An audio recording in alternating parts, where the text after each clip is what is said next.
رحمان رحیم.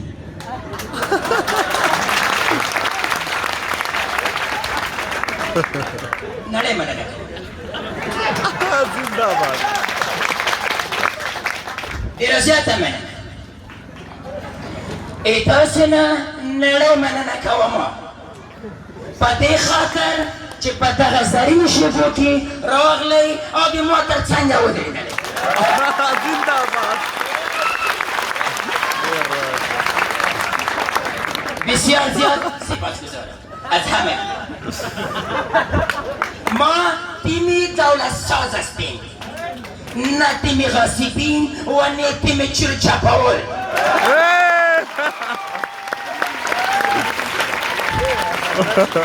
بسیار زیاد سپاسگزاریم. افغانستان دیوبو چینه خو ما تا پکې د تند نمرو انشاءالله رحمان پاینده کې د ماتې هېواد یو څاڅکی وینه د بهرنیو هېوادونو د لاس لیتره تیلو سره د مشابه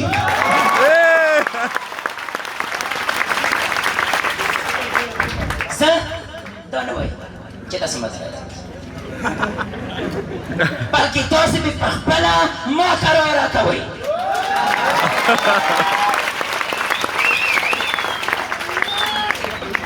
پاتې شوه د هغه افرادو خبره چې د موږ او تاسو په کورنیو چارو کې لاسوهنه کوي. هغو ته د دغه سټیج نه سپارښتنه کوم د موږ په کورنیو چارو کې پتې مه وایي که مازغه مې درته خراب شو لاسونه ماتومه. زنده‌باد.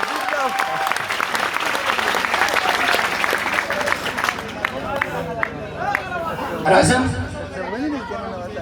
دې خبرې ته انشاءالله رحمان داسې ښکاري. د دوشنبې ورځ د 1998 کال د 5مې میاشتې په 28م تاریخ د ننګرهار شریفو ولسونو ته یوه تحفه چې یو بیرغ دی تلویزیون ته پابندي وي انشاءالله رحمان د ښارګوټي خلک دې په کاټ کې څملي او بیرغ دې وګوري.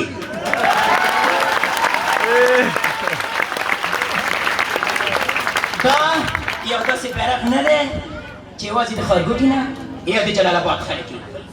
دا بیرغ مې د لاندې کوتل نه او د سړک نه ښکارېږي.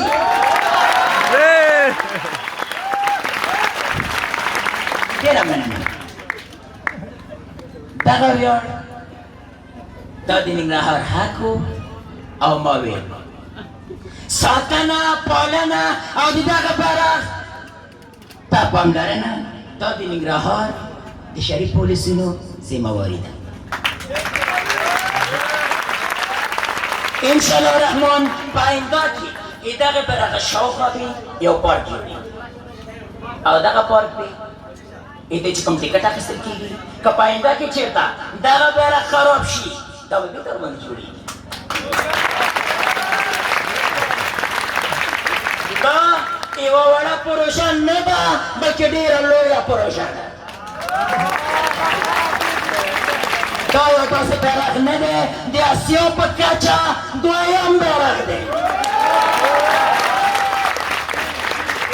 زه دې ته غره نه یم چې والا ما کومه روپاګانې دغه بیرغ کې ورکړې ده بلکې د ما سر د ما مال تاسو ولسونو او د دې هېواد نه زار دی.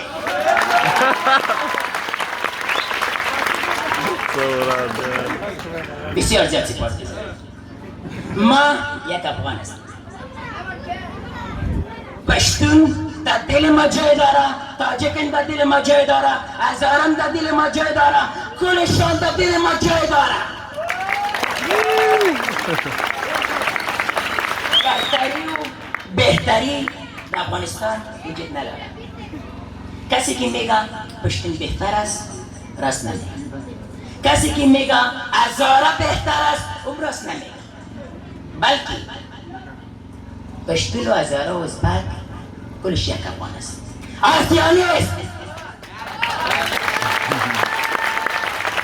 باشی هم بگیم که ما پشتون هستم، ما ازبک هستم، ما هزاره هستم، بلکه اینمی یک گپ بگوین. امی یک گپ بگوین که ما کلش ما افغان هستیم. Dia,